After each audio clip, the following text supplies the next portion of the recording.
And good afternoon, and welcome to another edition of OK Boomer Live TV. I'm your host, Steve Ferrer. Lapel Pin Guy is my name.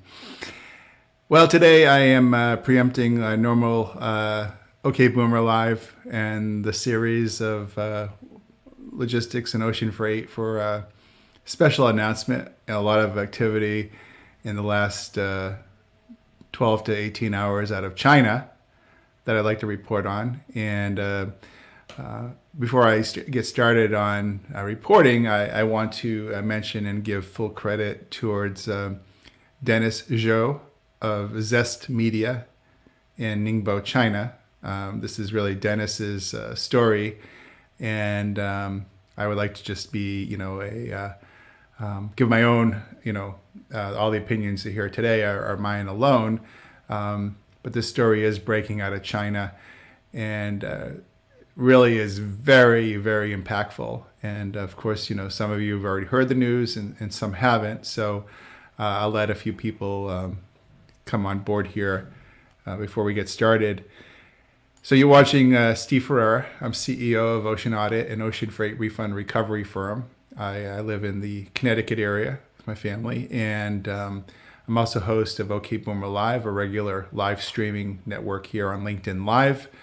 And I'm privileged to be one of 500 out of 500 million authorized to broadcast on the LinkedIn Live platform, which is quite a privilege. And believe me, I respect that so much to be able to get my message and thoughts out to my community and within our tightly defined bandwidth of ocean freight, supply chain, and logistics experts and professional men and women. So it's a pleasure to be here today.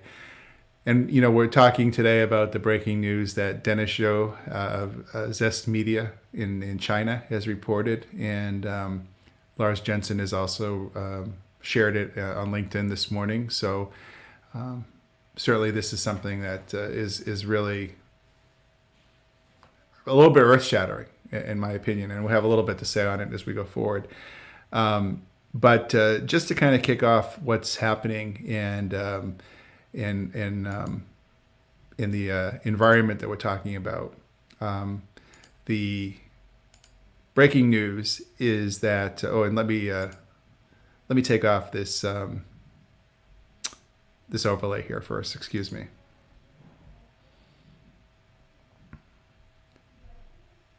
Oh, I think we do have it off. So let me share the screen here.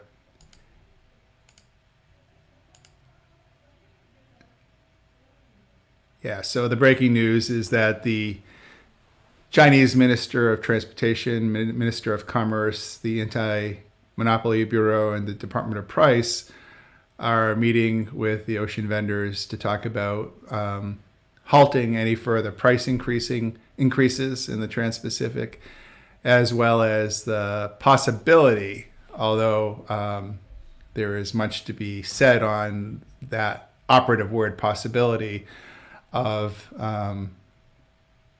enhancing or eliminating the level of blank sailings, or policing it might be a better way to put that. So right now, these are some of the issues at hand, and the operative word is that what we're hearing is that COSCO, as a Chinese-based carrier, of course, has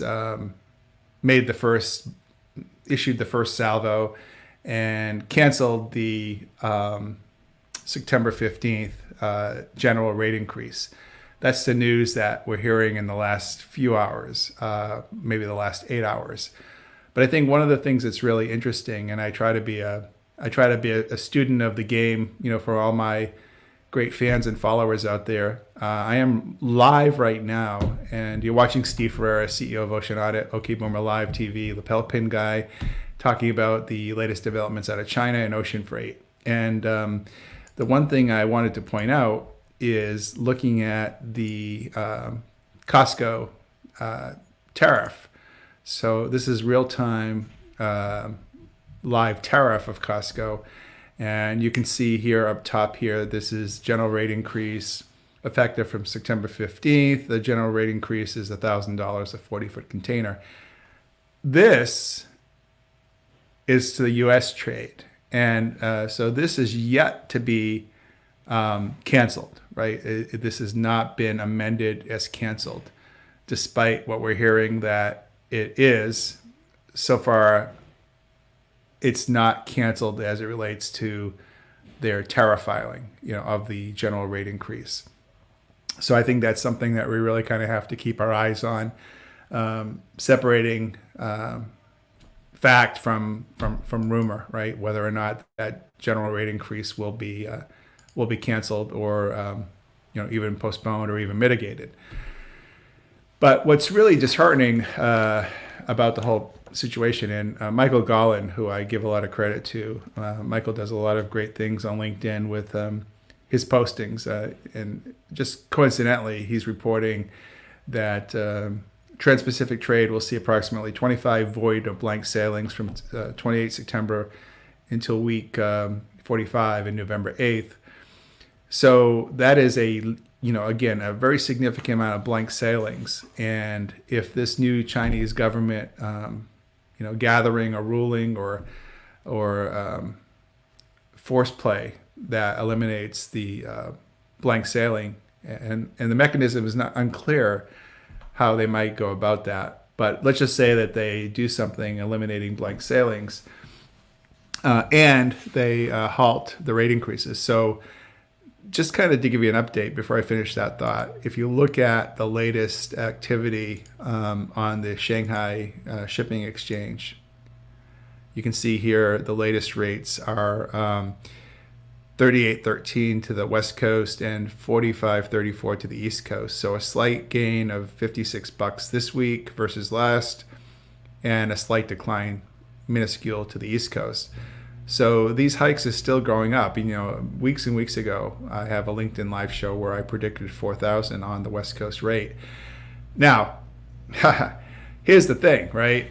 And here's the big ticket thought process on this, is that what will happen if not only the Ministry of Transport puts the kibosh on rate increases, but what's going to happen if they actually do act on capacity management and force more strings to run, or force a level of TEU capacity only to be withheld. And I think that is really the MO here in play. I wrote a comment. Actually, I'll show you the comment I wrote on LinkedIn this morning, and I actually still stand by this comment. And the comment is that, regarding this issue, I say that this may be geopolitical, happening just shortly before the U.S. election. China floods USA with product volume similar to pre-301 implementations, while ocean rates potentially crater. Nearing Christmas time in the USA provides relief to retailers and hooks us in even deeper towards a reliance on China. I think as we start to look at, a potential movement, I'm taking a neutral stance on this, but if you start to look at a potential realignment or in the president of the United States, all of a sudden, we're in September, October, November, these changes are taking place in China, a new POTUS comes into play in January. The momentum may already be in play for some of these changes happening right now in the back rooms in China, where capacity may be micromanaged and rates may plummet. It's possible, right, that rates may plummet. And so that really sets us up for a windfall of goods coming in, because before POTUS operates, whoever it is, are they going to do something to retaliate again? And so I think this is kind of an end game. Maybe this is definitely geopolitical, in my humble opinion. And I think it could really create havoc, right, in the port situations. The ports are already overtasked with roadblocks in terms of the overwhelming amount of cargo coming in. Just think of what could happen if all of a sudden these buying signals, rates plummet $600, $700, $800, and you've got vessel strings that were being withheld and now not being artificially managed, right? I realize that we still have a lot of information to learn about what China is doing on this, but my whole purpose in trying to bring you this kind of um, overview is to help share with you and your organizations from finance, supply chain, and logistics, a what might happen type scenario. Now, again, all this reporting is still kind of very dynamic. It's being reported by Dennis Zhou of Zest Media. I want to give Dennis full credit. I think that the current opportunities that we're seeing now with rates just peaking and peaking and peaking, I started to think, well, what kind of entities are not, necessarily, capacity constrained by vessel strings, right? And it's NVOs, right? NVOs don't necessarily, right, have a vessel utilization issue, right? Where, because they can go from one vendor, one carrier to another. And so I've been trying to rack my brain for all the different plays here in terms of who benefits from this. But I'm beginning to think more and more it's a geopolitical issue where I think we see, I'm going to go, on a limb here and make a prediction. I think we're going to see, we'll see potentially rates plummet, right? I do think we'll see that. I think we'll see some kind of compromise on vessel strings. I don't think we'll see rates plummet like, by $1,500, but I think we'll see some rates plummet. And I think we'll see some capacity mitigation issues that China attempts to enforce. How successful they'll be on that is anyone's call.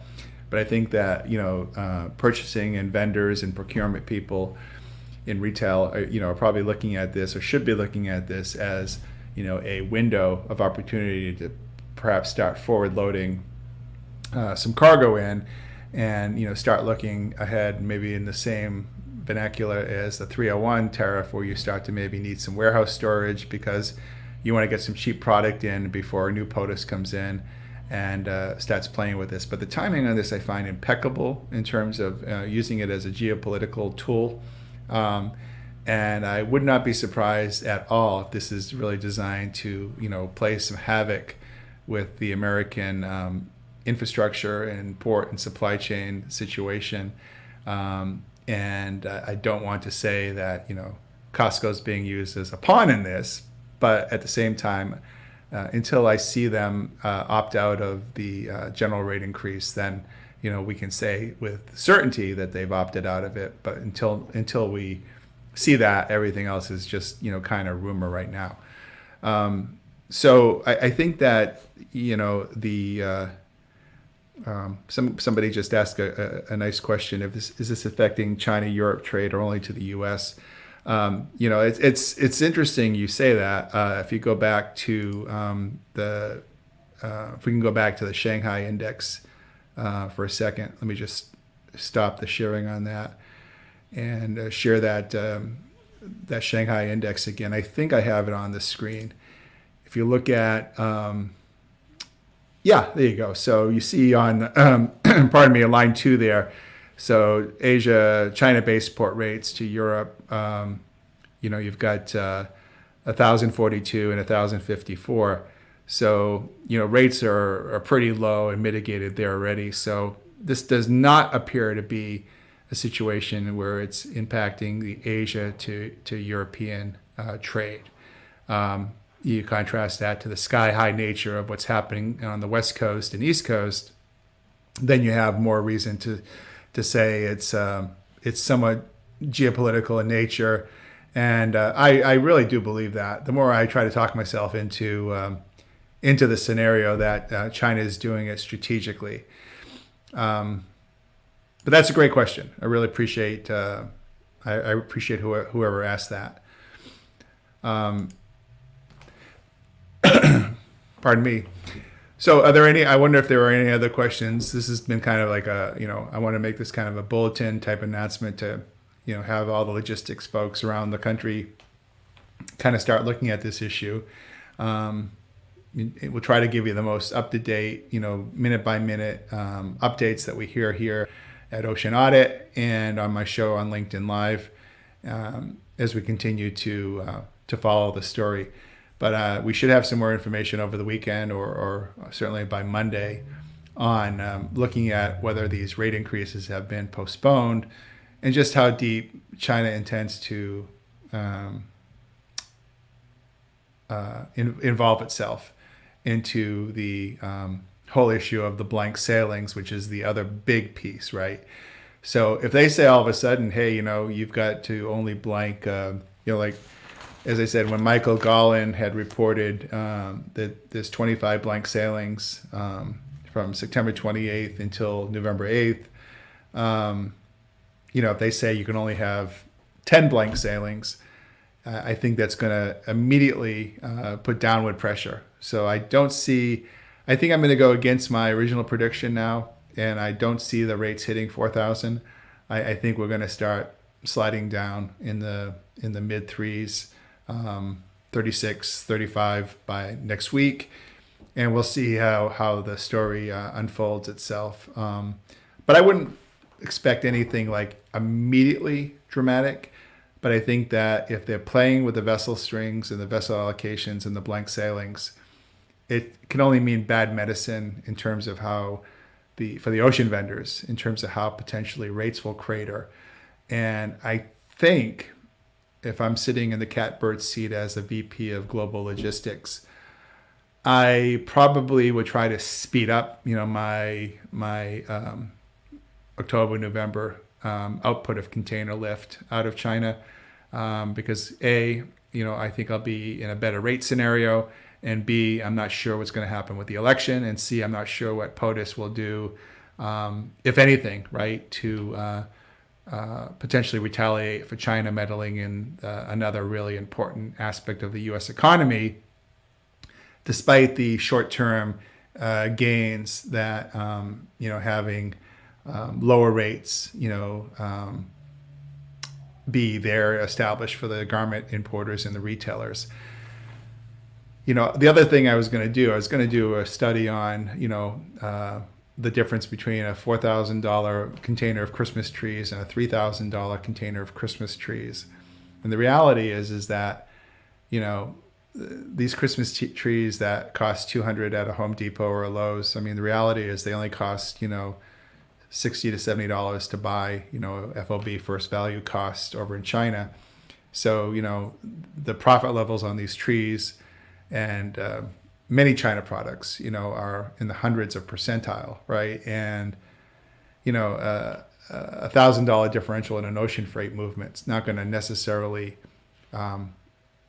move the needle entirely, but it is going to move the needle in terms of, I think, who's on first in terms of getting the space, and whether we go back to more of the fixed contracts or how the spot rates impact that. A lot has to be seen. So I think we have really a lot of things to discuss as we go forward, and I would definitely think that retailers and wholesalers, chemical and other vertical industries need to start putting their safety harnesses on and looking holistically at the next couple days of what's happening out of China, and adjust accordingly, whether you're using a direct carrier or a freight forwarder and VOCC. I think there's some pricing action out there that you can probably take advantage of in the short term. And now that I think about it, it could possibly be a partial savior for going way over budget on ocean freight this year. So, it's funny, if you look through the looking glass on it, right, you can make the case, oh, thank you, China. On the other hand, it does force the dependence on China, where the 301s try to diminish that a little bit. So geopolitical it is. That's the word from OK Boomer today. We'll keep an eye on the situation as we move forward. I don't think we have any other questions on it. So you've been watching Steve Ferreira, CEO of Ocean Audit, host of OK Boomer Live. There's been a special report on developments on the ocean freight industry and the Chinese government as it relates to potentially impacting continuation of higher rates and the potential still to be determined of voiding some of the voiding some of the potential blank sailings downstream. So thank you again Enjoy the weekend, and we'll keep everyone posted on the updates. Ciao.